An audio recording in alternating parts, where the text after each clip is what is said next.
Morning students, हम शुरू कर रहे हैं solid geometry for students of BA BSc first year semester first. इसमें हम टॉपिक शुरू कर रहे हैं स्फीयर। हमने सर्कल तो पढ़ा हुआ है, ठीक है। सर्कल हमारा 2 डायमेंशनल होता है जिसको हम 2D भी कहते हैं। तो हम स्फीयर को सर्कल इन 3D बोल सकते हैं, ठीक है। सर्कल की इक्वेशन हम जब लिखते हैं मीन्स सर्कल हमारा 2 डायमेंशनल, तो हम एक्स वाई में बात करते हैं, एक्स एक्सिस वाई एक्सिस में बात करते हैं। स्फीयर में बस क्या फ़र्क है कि हम एक्स वाई जेड एक्सिस में पहुंच जाते हैं। 3 डायमेंशनल है ना, ठीक है। तो 3 एक्सिस की बात कर रहे हैं। हमने सर्कल की इक्वेशन पढ़ी हुई है, x square plus y square equals to r square. Sphere में क्या हो जाएगा, x square plus y square plus z square equals to r square, ठीक है। एक तरह जो हमारा स्फीयर है वो क्या है, सर्कल इन 3D और 3 डायमेंशनल सर्कल बोल सकते हैं हम, ठीक है।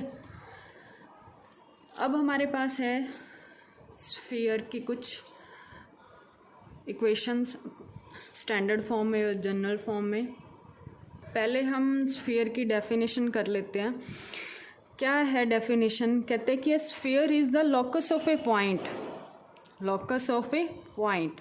एक हमने P पॉइंट लिया जिसका क्या है, लोकस है।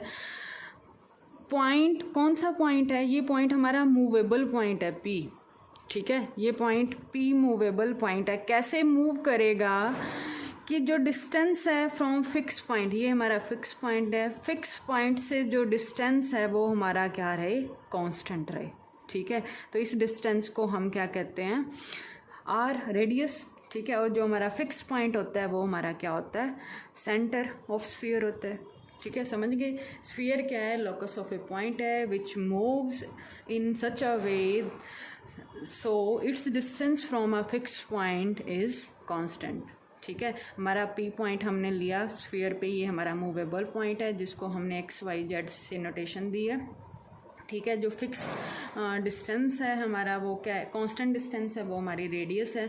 और जो हमारा फिक्स पॉइंट है वो हमारा क्या है, सेंटर ऑफ स्फीयर है, ठीक है। अब हम इक्वेशन ऑफ स्फीयर करते हैं। इक्वेशन ऑफ स्फीयर हमारी 2 फॉर्म में है, स्टैंडर्ड फॉर्म में और सेंट्रल फॉर्म में है। स्टैंडर्ड फॉर्म देखो, स्टैंडर्ड फॉर्म कब बनती है स्फीयर की, जब हमारा ओरिजिन क्या हो, 0 0 0 और रेडियस हमारी आर है, ठीक है। तो हम कैसे निकालेंगे इक्वेशन, कैसे निकालेंगे, ये हमारा क्या है, सेंटर है 0 0 0, ठीक है, with respect to the point x y z, ठीक है। तो हमने +2 में पढ़ा हुआ है डिस्टेंस फॉर्मूला। तो आर हमारी क्या हो जाएगी, x माइनस जी का स्क्वायर, 0 का स्क्वायर प्लस वाई माइनस 0 का स्क्वायर प्लस जेड माइनस 0 का स्क्वायर अंडर द रूट, सारी क्वांटिटी अंडर द रूट, ठीक है। तो हमारे पास क्या आ गया, r equals to x square plus y square plus z square का रूट, बोथ साइड स्क्वेयरिंग की।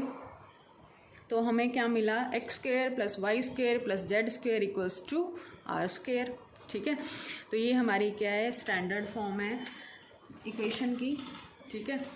तो ये हमारी इक्वेशन कब बनेगी, जब हमारा सेंटर ऑफ स्फीयर क्या है, 0 0 0 है, ठीक है। सेंट्रल फॉर्म देखो, सेंट्रल फॉर्म में सिर्फ हमारा सेंटर चेंज हो जाएगा। सेंटर क्या लिया हमने यहाँ पे, ABC, ठीक है। रेडियस क्या है, आर। वही P पॉइंट से आपने क्या डिस्टेंस निकालना है, ठीक है, विद रिस्पेक्ट टू सेंटर। तो क्या हो जाए, उस डिस्टेंस को हम क्या बोलते हैं, आर होता है हमारा x माइनस ए का square plus Y minus B का स्क्वायर प्लस जेड माइनस सी का स्क्वायर अंडर द रूट, ठीक है। बहुत साइड स्क्वायर किया तो हमारे पास क्या आ गया, R square equals to X minus ए का square plus Y minus B का स्क्वायर प्लस जेड माइनस सी का स्क्वायर, ठीक है। तो ये हमारी क्या है, सेंट्रल फॉर्म है। अगर हम इसको सॉल्व करते हैं ना, जो हम जनरली जनरल फॉर्म यूज़ करते हैं वो कैसे बनती है, इसके स्क्वायर, तीनों के स्क्वायर खोलो, स्क्वायर खोलेंगे तो हमारे पास क्या बनेगा, x square plus y square plus z square minus 2ax minus 2by minus 2cz plus a square plus b square plus c square minus r square equals to 0, ठीक है। तो हम जो जनरल फॉर्म यूज़ करते हैं वो कैसे बनती है, जो माइनस ए है उसको पुट कर दो u, माइनस बी को पुट कर दो v और माइनस सी को पुट कर दो w।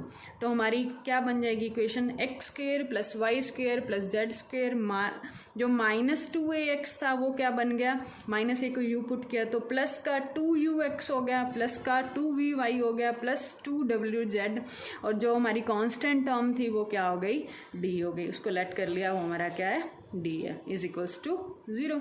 ठीक है। अब इस इक्वेशन की एक खासियत है, देखो ये इक्वेशन हमारी सेकेंड डिग्री में है, डिग्री की इक्वेशन है इन एक्स वाई जेड की में। ठीक है। साथ में क्या है, इन तीनों के कोफिशिएंट क्या हैं, सेम है, इक्वल है, 1 1 1 है ना कोफिशिएंट। ठीक है। और इस इक्वेशन में कोई भी term x y, y z और जेड एक्स की नहीं आ रही। ठीक है।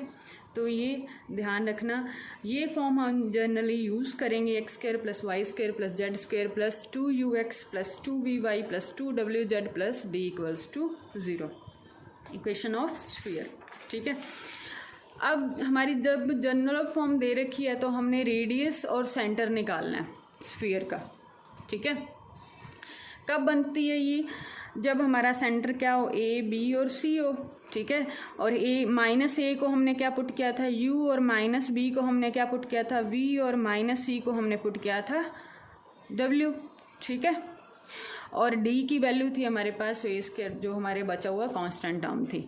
तो हमने जो इक्वेशन बनाई थी वो देखो क्या है, x square plus y square plus z square plus 2ux plus 2vy plus 2wz plus d, ये आपको याद रखनी है। अब देखो एक्स वाली टर्म्स इकट्ठी कर ली, एक्स वाली इकट्ठी की, वाई वाली इकट्ठी की, जेड वाली इकट्ठी की। ठीक है। अब ये हमारा होल स्क्वायर, फुल स्क्वायर बन सकता है ना, जब अब इसमें यू स्क्वायर ऐड कर दूँ और सब्ट्रैक्ट कर दूँ, ये भी हमारा फुल स्क्वायर बन सकता है जब इसमें मैं वी स्क्वायर ऐड कर दूँ सब्ट्रैक्ट कर दूँ, ये भी हमारा फुल स्क्वायर बन सकता है जब इसमें मैं डब्ल्यू स्क्वायर ऐड कर दूँ और सब्ट्रैक्ट कर दूँ। ठीक है। और डी को मैं राइट हैंड साइड ले आई, क्या हो गया, माइनस का डी हो गया। ठीक है। अब देखो जो full square x square plus 2ux plus you square, ये क्या बन गया, एक्स प्लस यू का स्क्वायर, जो माइनस का यू स्क्वायर था उसको राइट हैंड साइड ले जाओ, प्लस का यू स्क्वायर हो जाएगा। ऐसे ही Y square plus 2vy plus we square क्या हो गया, वाई प्लस वी का स्क्वायर, जो माइनस का वी स्क्वायर था उसको राइट हैंड साइड ले जाओ तो वो क्या हो गया, वी स्क्वायर प्लस का वी स्क्वायर। ऐसे ही जेड प्लस डब्ल्यू का स्क्वायर बना, और जो माइनस का डब्ल्यू स्क्वायर था उसको राइट हैंड साइड ले गए, वो प्लस का डब्ल्यू स्क्वायर। ठीक है। और माइनस का डी, ये हमारा राइट हैंड साइड पड़ा है। अब देखो जो हम ए की वैल्यू निकाल सकते हैं, अब यू को हमने क्या पुट किया था, माइनस का ए। ठीक है। तो माइनस का यू किसकी वैल्यू हो जाएगी, ए की। ठीक है। क्योंकि हमारा सेंटर क्या था वहाँ पे, ए बी सी था, तो हमने ए बी सी की वैल्यू निकालनी है। तो x प्लस यू को मैं लिख सकती हूँ x minus of minus you, ऐसे ही y प्लस वी को लिख सकती हूँ y minus of minus v, z plus डब्ल्यू को लिख सकती हूँ z minus of minus W. और इधर हमारा u square plus we square plus W square minus d था, तो उसको मैं लिख सकती हूँ यू square plus we square plus W square minus डी का रूट का होल स्क्वायर। ठीक है। जैसे x है तो इसको मैं लिख सकती हूँ x रूट का होल स्क्वायर। ठीक है। तो अब ए बी सी की वैल्यू, जो हमारा सेंटर था क्या हो गया, सेंटर हो गया माइनस यू माइनस वी और माइनस डब्ल्यू, और हमारी रेडियस क्या आ गई, under the root U square plus we square plus W square minus D. ठीक है। ऐसे ही वर्चुअल स्फीयर बनता है। वर्चुअल स्फीयर कब बनेगा, जब हमारी रेडियस आर स्क्वायर है वो हमारा नेगेटिव हो जाए, नेगेटिव हो गया तो इट मीन्स हमारा इमेजनरी हो जाएगा, और जो हमारा सेंटर है वो रियल बने। इस केस में हम कह देंगे कि हमारा वर्चुअल स्फीयर है।